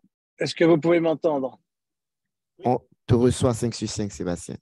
Super, merci beaucoup. Donc, Sébastien Bacholet, je suis juste présenté 2 secondes, président d'Euralo, donc la structure qui correspond en Europe à la structure Naralo dont on a parlé tout à l'heure. Je suis aussi représentant d'ISOC France, donc à Euralo, mais aussi au conseil d'administration de l'AFNIC qui gère entre autres le .fr. D'abord, merci beaucoup pour cette conférence fort intéressante et utile. Alors d'abord, c'est pas ma tasse de thé à moi, donc j'ai appris plein de choses, mais on a beaucoup de mal à faire bouger nos collègues européens. Les seuls qui bougent un peu sont ceux qui ont des caractères, qui utilisent des caractères cyrilliques, essentiellement ceux qui les utilisent en Europe de l'Est. Mais pour ce qui est de la partie de l'Europe de l'Ouest, il n'y a pas beaucoup de mouvements sur le sujet. Je pense que ce que vous faites peut avoir un intérêt, y compris pour les francophones et les Français en l'occurrence, de compréhension. Parce que, mais en même temps, ce que je crois important, c'est ce qu'Adiel a dit, et puis d'autres. Non, c'est peut-être. Plusieurs personnes ont parlé de ça. C'est que l'acceptance universelle, c'est pas seulement un problème de langue, c'est aussi un problème de taille, du nombre de lettres utilisées dans l'extension. Et je pense que Québec, par exemple, c'est plus de 3 lettres. Paris, c'est plus de 3 lettres, etc., etc. Et donc, cette problématique est encore, même si ça fait déjà plus de 10 ans que ces extensions sont apparues sur la racine, qui existe toujours. Donc, je pense qu'il y a des travaux à faire. Et je vais me permettre 2 choses qui sont peut-être un tout petit peu en dehors, mais qui me semblent intéressantes, c'est qu'effectivement, la façon dont on prononce les choses. Par exemple, la discussion autour du pluriel, est-ce que les noms en pluriel sont les mêmes que les noms en singulier? Quand on parle en français, quand on parle d'une voiture, on parle des voitures. Très grande différence avec l'anglais où on parle a car en cars. Et on entend le S du pluriel en anglais, on ne l'entend pas en français. Et donc, je pense que nos amis anglo-saxons ont besoin de comprendre que ça, c'est aussi une différence parce qu'on dit c'est la même chose, c'est le même mot, ou c'est pas les mêmes mots parce que ça s'entend de la même façon ou ça ne s'entend pas de la même façon. Ça, c'était la première des choses. La deuxième, j'aimerais beaucoup que ce que tu as dit, Destiny, à propos de la francophonie devienne une réalité, parce que je dois dire qu'avec l'ensemble des participants francophones aux réunions de l'ICANN, nous n'avons plus nous n'avons plus de soutien de la francophonie. Alors, c'est en particulier compliqué pour nos amis d'Afrique francophone, mais ça l'est pour tous, parce qu'il n'y a plus de coordination et que soit quelqu'un reprend le drapeau, soit il faut qu'il revienne à la table pour nous aider dans ce domaine-là. Et la dernière chose, c'est juste un clin d'œil. Si tu organises un IGF au Québec, peut-être que tu peux organiser un forum de la gouvernance de l'Internet et donc un FGI au Québec. Mais c'était un clin d'œil. Voilà, merci. Si vous avez d'autres choses que vous souhaitez que je dise, je suis à votre disposition. Et merci de m'avoir passé la parole. Et encore une fois, félicitations d'avoir organisé cet événement et à tous les intervenants. Bon courage. Merci beaucoup. Malgré tes contraintes, le fait que tu sois en déplacement, le décalage horaire, d'avoir pu contribuer avec ton commentaire, justement. Et je te rassure, hein, on parle bien de FGI Québec. On rêve d'avoir l'accent sur le point Québec du FGI, le nom de domaine de notre forum. Et je vois d'ailleurs aussi la remarque qui a été faite dans le chat en disant que la bataille serait peut-être loin d'être gagnée parce que dans l'arrière-plan des Parlevis, actuellement, c'est uniquement en anglais avec Universal Acceptance. Mais non, nous sommes les premiers défenseurs, hein, et donc on a peut-être simplement à adopter effectivement des bonnes pratiques et à davantage amplifier le message, même au niveau de nos principes et de nos manières de faire. Je voyais aussi une question de Jean Gilbert. Est-ce que ça ne serait pas l'interaction internationale croissante avec des utilisateurs locaux de l'UA qui amènerait le Québec et ses gouvernements à vouloir se conformer à cette question d'acceptance universelle? Qu'en dites-vous? En gros, la préoccupation de Jean Gilbert serait de savoir si finalement, est-ce que ce ne serait pas de l'international et l'interaction internationale croissante avec des internautes québécois ou des utilisateurs locaux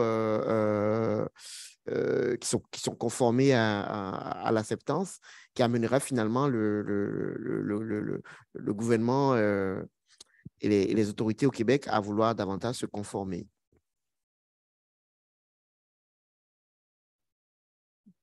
Et si je puis commenter brièvement, Oui. la question est tout à fait pertinente. Il est clair qu'à terme, c'est un peu ce que l'on souhaite. Et cependant, pour l'heure, je pense qu'il y a une prise de conscience qui est encore à venir. Et c'est là que doit se travailler, se faire le travail. Et puis en amont, bon, on pourra peut-être pousser un peu dans le sens que Jean Gilbert exprime. Mais je pense que c'est ce vers quoi on veut tendre et il faut se donner les moyens pour y parvenir.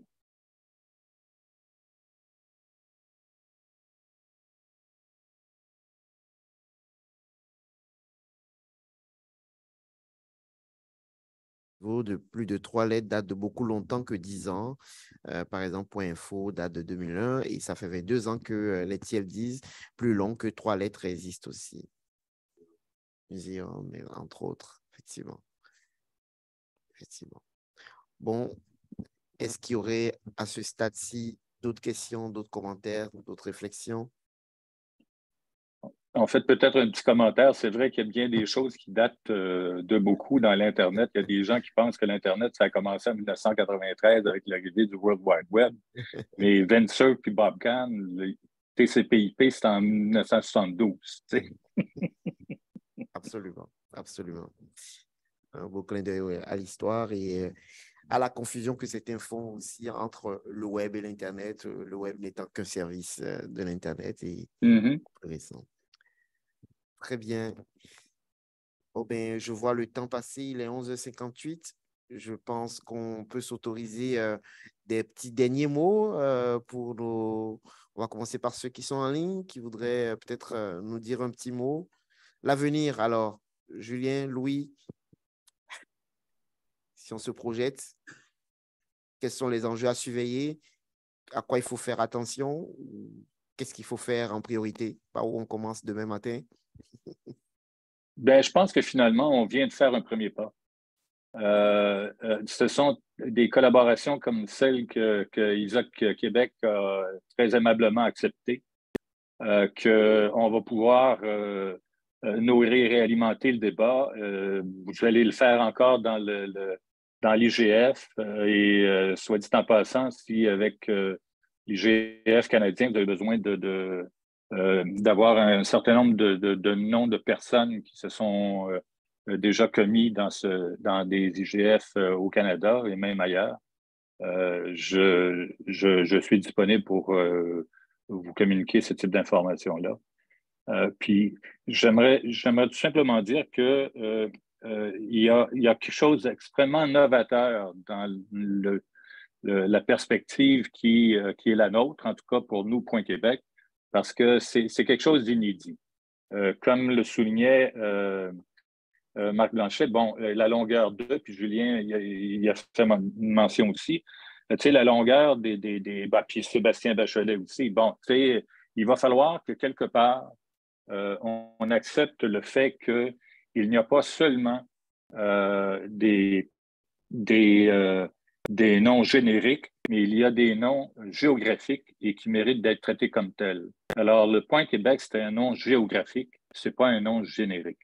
Ça, évidemment, il y a un travail à faire auprès de l'ICANN, puis il y a un travail à faire auprès de la population pour qu'ils fassent preuve de peut-être un petit peu plus de fierté par rapport à ces outils-là qui leur permettent des développements inédits, des perspectives inédites encore.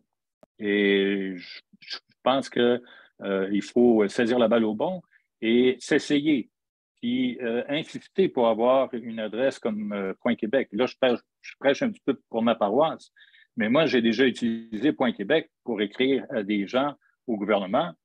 Et puis, ben, ça rebondit parce que finalement, on était encore, quand on parlait tout tantôt de la maturité de certains de nos gouvernements, ben, écoutez, c'est pas tous les ministères, c'est pas tous les organismes. À certains endroits, ben, j'étais obligé d'utiliser un navigateur et puis une adresse qui était conforme à ce qui était dans les systèmes qu'ils avaient. Alors, on était là facilement 20-25 ans en arrière. Tu sais. Il faut aller de l'avant. Merci beaucoup, Louis. Est-ce que Julien aurait un mot? Oui, déjà encore une fois, merci aux organisateurs, puis aussi aux participants. Merci pour les questions. Je voulais vous dire, vous pouvez aller voir sur le site de UASG. Il y a eu beaucoup d'études qui ont été faites, il y a beaucoup de documentation. Donc, si vous voulez en apprendre davantage et éventuellement participer, c'est un bon point pour démarrer. Puis, n'hésitez pas également à m'envoyer un courriel, jbernard@cofomo.com. Mais je vous encourage à vous impliquer. C'est un beau sujet. C'est quoi le site que tu as dit, le lien? C'est uasg.tech. Ah oui, l'UASG. Ok, ouais. ok. Tout à fait, absolument. Ben, écoutez, on vous remercie très chaleureusement pour cette excellente discussion qu'on a pu avoir, la qualité de vos présentations, la qualité des échanges. Louis, Adiel, Julien, Sabrina aussi, même si elle n'est plus là, et tous les participants en ligne qui ont pu commenter, poser des questions. Effectivement, comme le disait Louis, c'est un beau point de départ. Je ne dis pas que c'est aujourd'hui que ça commence. Hein. Il faut remonter bien en avant pour voir depuis quand on portait déjà ces problématiques. Mais aujourd'hui, on arrive et on le voit à une certaine maturité au niveau de la réflexion, mais aussi au niveau des arguments qui sont sur la table. Et donc, pour ceux à qui ça ne paraît pas encore une évidence, mais effectivement, on va travailler pour que ça devienne beaucoup plus évident et que les gens comprennent pourquoi on s'intéresse à ces enjeux de l'internationalisation des noms de domaine et des répercussions que ça peut avoir sur nous ici, sur notre culture, sur notre identité et simplement sur un Internet beaucoup plus inclusif et plus multilingue. Alors, sur ce, on va se donner rendez-vous pour des prochaines occasions dans pas très longtemps. Je pense qu'on va se garder tous dans la boucle et dans la loupe et se partager des bonnes nouvelles. Et s'il y a lieu de se mobiliser encore d'ici avant l'automne, ben, pourquoi pas, on le ferait avec ceux qui seront disponibles. Merci beaucoup à chacune d'entre vous et au grand plaisir que nos chemins se recroisent. Au revoir.